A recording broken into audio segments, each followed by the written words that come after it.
السلام علیکم ورحمۃ اللہ وبرکاتہ۔ بسم اللہ الرحمن الرحیم۔ اللہم صلی علی محمد عبدک ورسولک وصلی علی المؤمنین والمؤمنات والمسلمین والمسلمات۔ الوداع ماہ رمضان۔ اب محترم مہمان ماہ رمضان کی جدائی کا پرسوز بیان کیا جاتا ہے۔ ملائکہ اور زمین و آسمان روتے ہیں۔ حضرت سیدنا جابر رضی اللہ تعالیٰ عنہ سے مروی ہے کہ سرکار مدینہ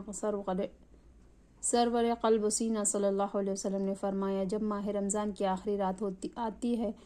تو زمین اور آسمان اور ملائکہ میری امت کی مصیبت کو یاد کر کے روتے ہیں۔ عرض کیا گیا، یا رسول اللہ صلی اللہ علیہ وسلم، کون سی مصیبت؟ فرمایا، رمضان المبارک کا رخصت ہونا، کیونکہ اس میں صدقات اور دعاؤں کو قبول کیا جاتا ہے، نیکیوں کا اجر و ثواب بڑھا دیا جاتا ہے، عذاب دوزخ دور کیا جاتا ہے۔ تو رمضان المبارک کی جدائی سے بڑھ کر میری امت کے لیے اور کون سی مصیبت ہو سکتی ہے؟ کیا ہمیں بھی رونا آتا ہے؟ میٹھے اسلامی بھائی اور بہنوں، ماہ رمضان کی فرقت و جدائی کے وقت زمین اور آسمان اور ملائکہ ہم غلامان مصطفیٰ صلی اللہ علیہ وسلم کی ہمدردی میں روئے کہ ان بے چارے مسلمانوں سے وہ ماہ مبارک رخصت ہو رہا ہے جس کی ہر گھڑی رحمت بھری ہے اور جس میں ہر آن چھماچھم رحمتیں برستی ہے، جس میں جنت کے دروازے کھل جاتے ہیں اور دوزخ کے دروازوں پر تالے پڑ جاتے ہیں۔ روزانہ لاکھوں کروڑوں گناہگاروں کی مغفرت ہو جاتی ہے۔ ایسے انعامات و کرامات والا میٹھا میٹھا اور مبارک و مقدس مہمان رخصت ہو رہا ہے۔ مسلمانوں، سوچو، غور کرو، فرشتے تک ہماری ہمدردی میں روتے ہیں، تو کیا ہمیں بھی اس مقدس و محترم مہینے کی جدائی کے وقت رونا آتا ہے؟ کیا ہماری آنکھیں بھی اس کے غم میں نم ہوتی ہیں؟ ماہ رمضان کے آخری لمحات میں کیا ہمیں بھی اس بات کا صدمہ ہوتا ہے کہ عنقریب اب مسجدوں کی رونقیں کم ہو جائیں گی، نیکیوں کا جوش ٹھنڈا پڑ جائے گا، صد روزوں کا لطف و مزہ، وقت افطار کا نورانی سما، تراویح کا کیف و سرور، ہر طرف قرآن کی تلاوت اور جگہ جگہ نعت خوانی کی محفلیں اور سحری کے وقت درود و سلام کی میٹھی میٹھی مد بھری آوازیں، آدھی رات کے بعد سحری کے لیے جگانے والی صدائیں، یہ تمام مناظر اب کہاں نظر آئیں گے؟ ان سب باتوں کو یاد کرنے کے ساتھ ساتھ میں ماہ رمضان کی ان پیاری پیاری ساتوں کو یاد کر کے جن میں انوار و تجلیات کی خوب خوب بارشیں ہوتی ہے، کیا ہم بھی روتے ہیں؟ ہمارا دل بالکل سیاہ پڑ چکا ہے۔ اگر ہمارا کوئی عزیز یا دوست ہم سے جدا ہو رہا ہوتا ہے تو ہمارا دل بے قرار ہو جاتا ہے، آنکھیں اشک بار ہو جاتی ہے، حالانکہ ہمیں دوست نے کیا دیا ہے، وہ دے بھی کیا سکتا ہے، مگر اس مبارک و محترم ماہ رمضان کے غم میں نہیں روتے جس نے ہمیں بہت کچھ دیا ہے۔ میرے پیارے بھائی اور بہنوں، اس کے غم میں ضرور رونا چاہیے۔ اگر رونا نہ آئے تو رونے جیسی صورت ہی بنا لینی چاہیے۔ ویسے بھی کسی پیارے کی جدائی انسان کو غمگین کر ہی دیتی ہے، تو ہمیں بھی غمگین ہونا چاہیے، اپنی کوتاہیوں اور ناقدریوں کو یاد کر کے آنسو بہانا چاہیے کہ افسوس ہم نے اتنے عظیم الشان مہمان ماہ رمضان کی کوئی قدر و منزلت نہ پہچانی، اس کے شب و روز غفلت میں گزار دیے، اس کی برکت سے خواہ نفع اٹھانے سے قاصر رہے۔ غم رمضان میں رونے کی فضیلت۔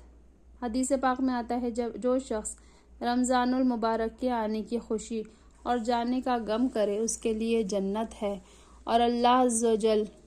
پر حق ہے کہ اسے جنت میں داخل فرمائے۔ پیارے اسلامی بھائی اور بہنوں، اس کی غم میں جدائی کا اظہار آنسو اور ٹھنڈی ٹھنڈی آہوں سے کرنے کے ساتھ ساتھ اپنے کردار سے بھی ہونا چاہیے۔ یہ نہیں کہ عید کا چاند نظر آنے پر چند لمحے تو ہجر رمضان میں افسردہ ہو گئے، چند آنسو رو لیے اور پھر عید کی مبارک رات بازاروں کی غافل کر دینے والی رونقوں میں صرف کر دی اور عید کا روز سعید سنیما گھروں، ڈرامہ گاہوں، ناچ گانوں کی محفلوں، بیہودہ میلوں یا مخلوط تفریح گاہوں میں برباد کر دیا۔ یہ تو اور دنوں میں بھی کوئی اچھا کام نہیں، اور عید سعید کے دن تو توبہ توبہ۔ شب عید اور روز عید جتنا ممکن ہو اللہ عز و جل کی رضا کے کاموں میں گزارنے کی کوشش کرنی چاہیے۔ عید کے مبارک دن میں خوشی کا اظہار کرنا سنت ہے، آپس میں ملاقات اور معانقہ کرنا بھی اچھا ہے۔ بہرحال ہمیں عید کے روز بھی اور ہر روز اپنے مالک کے حقیقی کو، اس کے پیارے حبیب رسول عربی صلی اللہ علیہ وسلم کی خوشنودی اور رضا حاصل کرنے کے لیے کوشاں رہنا چاہیے۔ اے ہمارے پیارے اللہ عز و جل، ہمیں ماہ رمضان المبارک کی آمد پر خوش اور رخصت پر غمگین ہونے کی توفیق عطا فرما، اور ماہ رمضان المبارک اور قرآن مجید کی شفاعت ہمارے گنہگاروں کے حق میں قبول فرما، آمین بجاہ النبی الامین صلی اللہ تعالیٰ علیہ وآلہ وسلم۔ آہ کیا ماہ مبارک ہم سے ہوتا ہے جدا، آہ کیسا منبع برکات دنیا سے چلا، آہ جب اس میں نہیں ہم سے ہوئی اطاعت ادا، پھر وداع اس کو نہ کیوں رو رو کر کرے ایسا بجا۔ الوداع الوداع اے ماہ غفرا، الوداع حسرتا و احسرتا اے ماہ رمضان، الوداع الفراق اے ماہ رمضان، الفراق والفراق تیری فرقت اور جدائی ہے نہایت ہم پہ شاق، درد پہنچتا رہیں گا دل کو تیرا اشتیاق، تجھ سے پھر ملنے کا ہوگا یا نہ ہوگا اتفاق، پھر نہ کیوں کہتے رہے اے وقت ہجراں الوداع، حسرتا و حسرتا اے ماہ رمضان، الوداع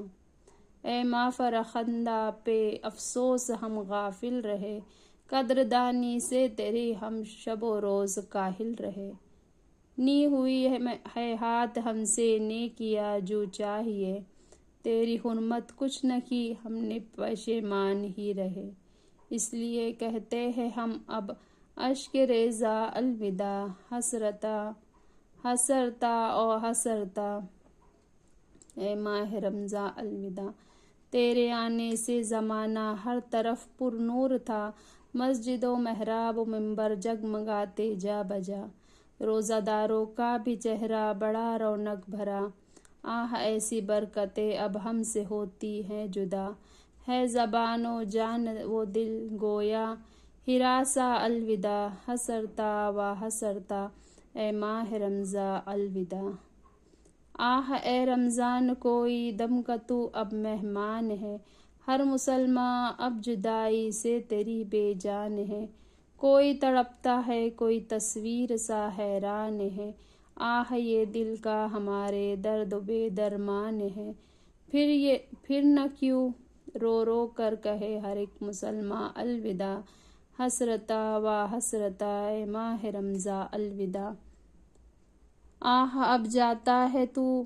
اے ماہ رمضان السلام، کاش پھر لاوے تجھے دنیا میں جب رب الانام، ہم بھی زندہ رہ کے دیکھے پھر سہانے صبح شام، پھر تیرے برکات ہوئے نشر عالم میں تمام، السلام اعظم درگاہ صبح الوداع، حسرتا و حسرتا اے ماہ رمضان، الوداع اے ماہ رمضان محشر میں بدرگاہ الہی، ہم گنہگاروں کے ایمان پہ کرم سے ہو گواہ، اور ہماری مغفرت کے واسطے ہو عذر خواہ، اور دلوا دے ہمیں نار جہنم سے پناہ، اے شفیع سائر ارباب اسیا الوداع، حسرتا و حسرتا اے ماہ رمضان، الوداع سبحان اللہ و بحمدہ، سبحانک اللہم و بحمدک، اشہد ان لا الہ الا انت، نستغفرک و نتوب الیک، سبحان ربک رب العزت عما یصفون وسلام علی المرسلین والحمد للہ رب العالمین، برحمتک یا ارحم الراحمین، جزاک اللہ خیر۔